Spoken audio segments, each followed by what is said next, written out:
उन्होंने विरोध जताया और पुलिस ने आपने पहले भी लिखा है किस तरह मिलकर उनको पीटा है, गाड़ियों को तोड़ा है। देखिए, ये तो जो अभी मुझे ब्रीफ किया गया कि एचएम ने खुद ने किस प्रकार 20-22 लोगों ने को मिलके पीटा है और कितने जगह उसके चोट आई है, आपने देखा होगा। छीपे टाँके आए हैं, जगह जगह उसकी नींद बढ़ गई है। तो ये डेमोक्रेसी कैसे रहेगी यहाँ पर? अब इस प्रकार से विश्वविद्यालयों के अंदर अब इस प्रकार की शस्त्र पूजा करेंगे लोग, तो विरोध करना हमारा फर्ज बनता है विपक्ष के अंदर। तो पुलिस की मौजूदगी के अंदर जो पिटाई हुई है, पुलिस की मौजूदगी में पिटाई हुई है, उनकी देख रेख में हुई है, ये कहना चाहिए। और जिस प्रकार पुलिस ने खुद ने गाड़ियाँ तोड़ी है, मैंने खुद ने देखा वीडियो, मैंने ट्विटर पे डाला उसको, एक्स के अंदर, किस प्रकार पुलिस वाले एनएचयू कार्यकर्ताओं को गाड़ी में तोड़ रहे हैं और जो पिटाई करी है कि उनके पास डंडे होते हैं, आरएसएस के पास डंडे होते हैं। और जिस प्रकार की मुझे वर्णन किया गया है, वो डंडे कोई इसमें से लेके आए होंगे, ऐसा लगता है मुझे। और उसी प्रकार से पिटाई की गई है। उनको मालूम था कि विरोध करेंगे और उसी रूप में पिटाई देख रेख में हुई है, पुलिस की देख रेख में। और मैंने खुद ने बात की पुलिस कमिश्नर से, उन्होंने खुद ने कहा कि हम इनको दिखवा रहे हैं और कल 24 घंटे होते हैं, क्योंकि पहले इनको पेश करना था। कल शाम तक पेश नहीं किया। और 151 वाली धाराएँ हैं, मैंने सुना है, उस केस को तो ख़त्म कर दिया, नई धाराएँ लगा दी है जो नॉन बेलेबल है। तो क्या ये इसे दुश्मन हैं समाज के, समाज तत्व हैं? इन्होंने क्या कसूर किया कि आप नॉन बेलेबल धाराएँ आरएसएस के दबाव में आके लगा रहे हैं? आरएसएस के दबाव में पुलिस काम कर रही है, आरएसएस के दबाव में मार पिटाई हो रही है, और ये एकदम चाल चरित्र चेहरा वाले लोग हैं। तो क्या आरएसएस बीजेपी का ये चाल चरित्र चेहरा है जो सबके सामने आ रहा है? क्या हो रहा है देश के अंदर, वो चिंता अलग लगी हुई है। तो हमारे एनएचयू कार्यकर्ताओं जो पिटाई करी गई, ये तो सबके सामने है। अब तो विवाद हो रहा है। तो जिस प्रकार से गुंडागिर्दी हो रही है और पुलिस कमिश्नर भी कुछ नहीं कर पा रहे हैं, लगता मुझे कि वही दबाव में काम कर रहे हैं। वो अच्छे ऑफिसर माने जाते हैं, मिस्टर बीजू जॉर्ज, अच्छे ऑफिसर उनका नाम आता है।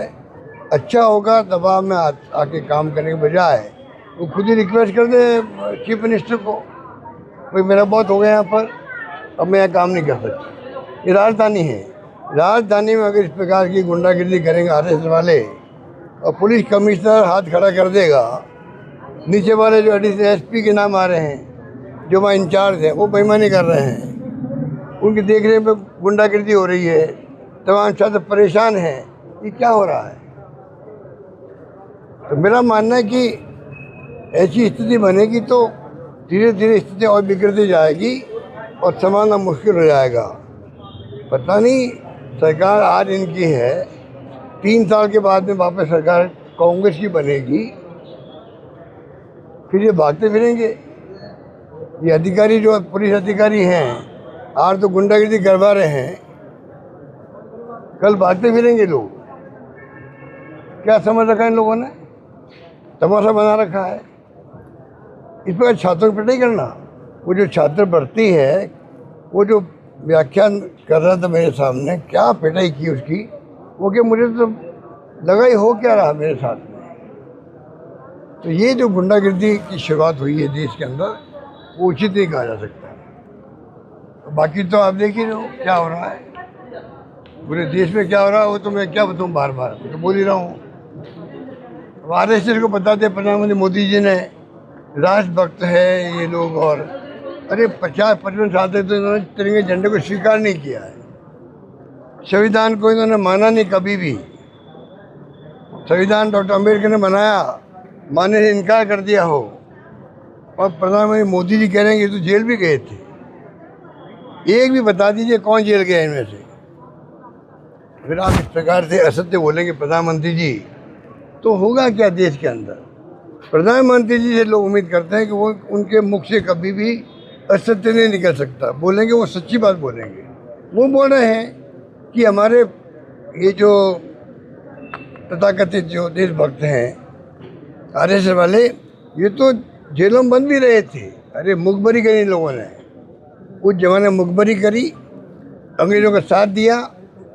ये दुनिया जानती है, इस बात को दुनिया जानती है। और इतनी हिम्मत देखी, मैं तो प्रधानमंत्री मोदी जी की हिम्मत को दाद दूंगा, जो इतना कहने की हिम्मत भी कर ले। ये तो देशभक्त भी है, इन्होंने तो फ्रीडम मूवमेंट में भाग लिया और इन्होंने जेलों की हवा भी खाई थी।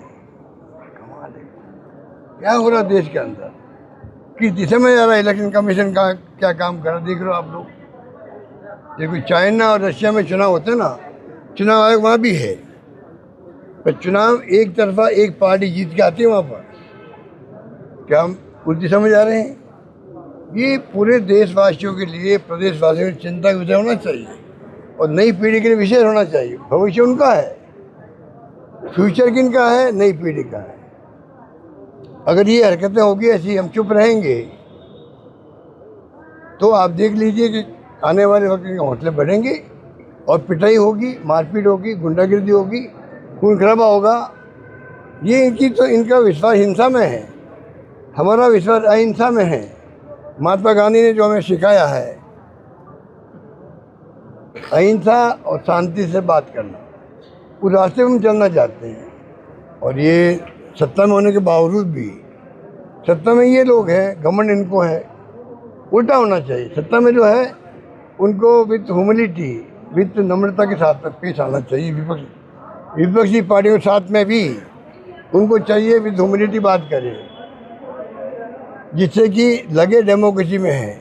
अगर डेमोक्रेसी में विपक्षी पार्टी विरोध नहीं करेगी, फिर डेमोक्रेसी कहाँ रहेगी। वो विपक्षी पार्टियों का विरोध भी, आलोचना जो है, उनको सहन नहीं कर पा रहे हैं, फिर काय की डेमोक्रेसी रहेगी।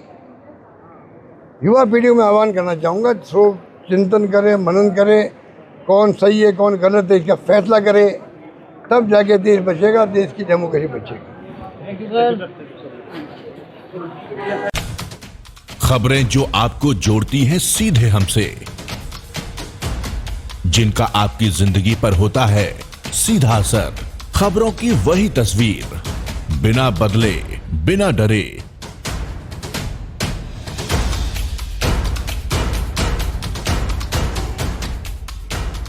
सच का जज्बा लिए सच दिखाते हैं हम,